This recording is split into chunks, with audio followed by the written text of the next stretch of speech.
Bună ziua, dragi copii, și bine ați venit la ora de scriere.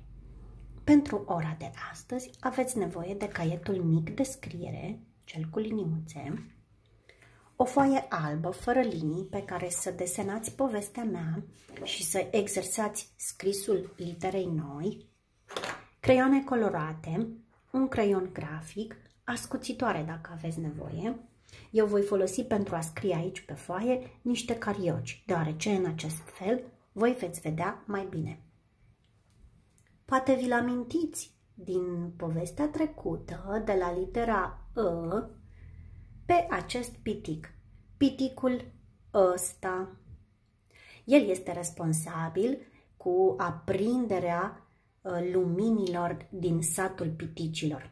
Da, exact. În satul piticilor nu există curent electric, dar ei au niște lumânări pe care și le fabrică singuri, iar piticul ăsta este responsabil cu lumina. Iată, flacăra lumânării seamănă cu litera pe care o învățăm astăzi. Vi se pare o literă cunoscută? Exact, pare a fi litera E mic de mână. Însă nu, de data aceasta nu este E mic de mână, este litera L mic de mână. Are aceeași formă ca litera E mic de mână, este o buclă, doar că atunci când vom scrie L mic de mână, vom face o literă mai înaltă, pe două spații pe caietul de scriere. Înainte de a exersa litera L mic de mână aici pe foaie, să ne încălzim mâinile. Închideți și deschideți pumnii, mișcați degetele, vă prefaceți că vă spălați pe mâini, vă dați și cu săpun, scuturați mâinile de apă. Să vedem cum se scrie litera L mic de mână. Să ne amintim mai întâi cum se scrie litera E mic de mână. E mic, o buclă. Alături, iată litera L mic de mână. L mic de mână este mai înalt. Să exersăm de desubt o literă E mic, o literă L mare, ca să ne dăm seama care este diferența dintre ele. E mic, L mare până mai sus. E mic, jumătate cât L mare mai înalt. Să scriem de desubt câteva cuvinte care conțin această literă. Mă gândesc, de exemplu, la numele unui animal, un animal din savană. Este un animal care are o coamă bogată în jurul capului. Denumirea sa începe cu L. Leu. Leu. Cuvântul leu are o singură silabă, voi scrie însă 3 litere. L, E, U. Luați creionul în mână, eu am spus că voi scrie cu această cariocă pentru ca voi să vedeți mai bine. Aveți grijă cum așezați degetele pe creion și să vedem. Prima literă este L, înaltă. Acum vom lega aici litera E mic de mână până la jumătatea lui L. Continui cu litera U. Leu. Încă o dată. L, E, U. Un alt cuvânt care conține litera L este tot denumirea unui animal. Un animal care ne poate trage căruța. Cal. Cal. Cuvântul cal are o singură silabă. Vom scrie însă 3 litere. Unde auzim sunetul L? Cal. La sfârșit. Iată care sunt literele pe care le vom scrie. C, A, L. C, A, L înalt aici. Încă o dată. C, A, L. L trebuie să fie mai înalt. Și un cuvânt care conține litera L la mijloc. Este tot un animăluț. Un animăluț drăguț care își poartă casa în spinare. Ați ghicit! Vă felicit! Milk. Milk. Cuvântul milk are o singură silabă, dar vom scrie 4 litere. M, E, L, C. Milk. M, E, L, C. Încă o dată. M, E, L, înalt, până sus mă duc, C. Milk. Bun, să vedem acum cum se scrie litera L mic de mână pe caietul cu linii. Să scriem litera L mic de mână pe caietul cu linii.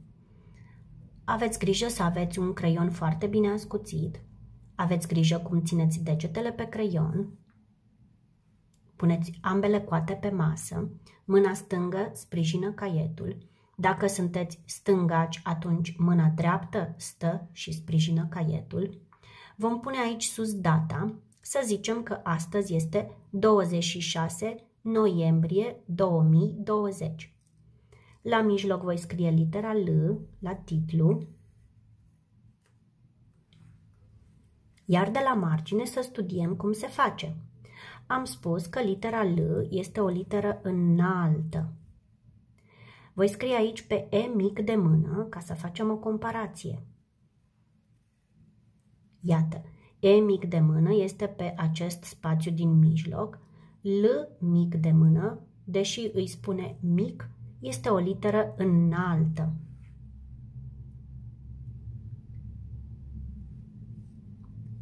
Lăsăm 2 spații libere, marcăm cu un punct de unde începem, de aici. Vom merge în sus, vom face aici bucla și ne vom întoarce pe linie. Să vedem.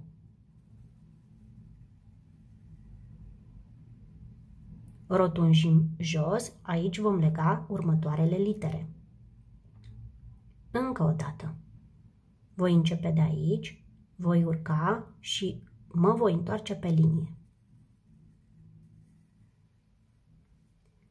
L mic de mână.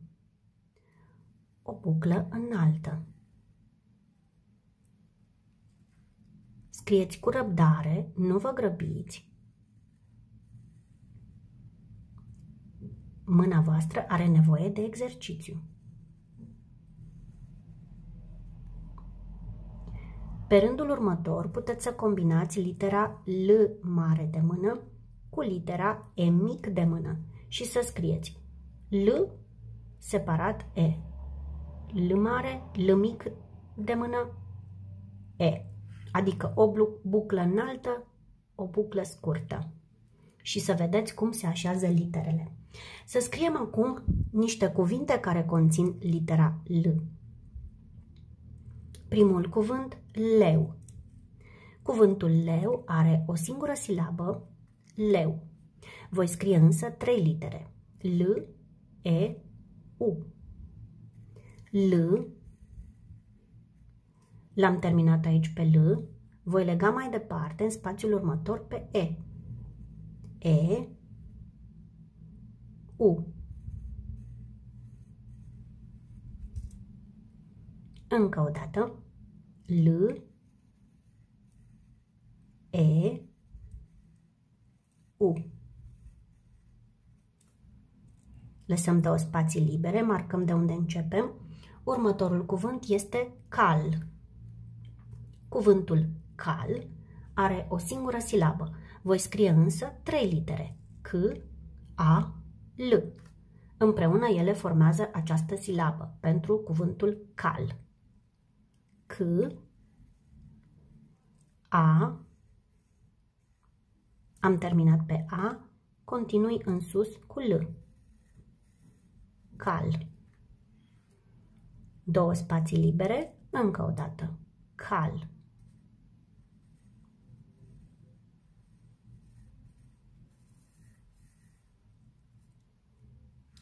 Mai am loc pe acest rând pentru un cuvânt. Melc. Cuvântul melc are o singură silabă, dar voi scrie 4 litere. M, E, L, C. M, E, L, C. Melc. Pe rândul următor vom scrie o propoziție.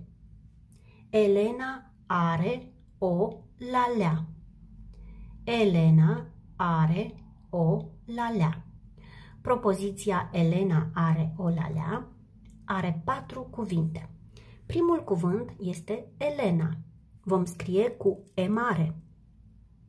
E, Le, Na.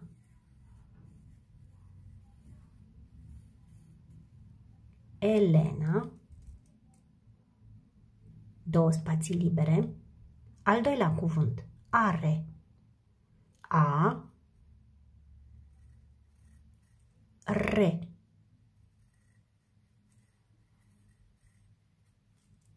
Două spații libere. Al treilea cuvânt, O.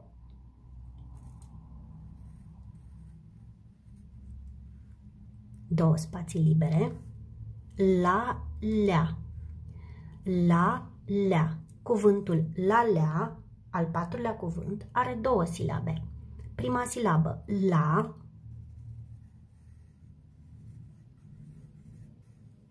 A doua silabă, lea. L, E, A. Pun la sfârșit un punct ca să arăt că am terminat propoziția. Dragi copii, continuați să scrieți până când mâna voastră se învață cu această literă nouă. Și aici la dată să desenăm o lalea.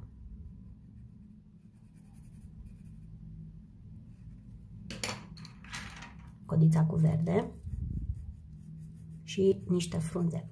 Și să desenăm, desigur, și lumânărica cu lumină din povestea cu piticul nostru.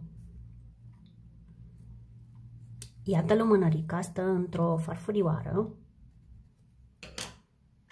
și sus îi punem o lumină. Am desenat lumina exact ca litera L mic de astăzi. Până data viitoare, rămâneți cu bine! La revedere!